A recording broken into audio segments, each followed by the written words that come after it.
بچه ها من دارم میرم تو حمام فین. پلش کجاست؟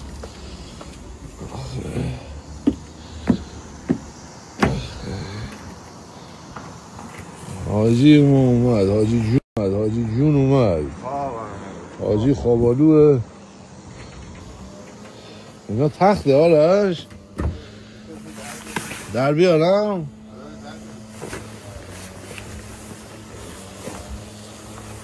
اینم صندلیه. اوی سلیقه خوبی دارین ها.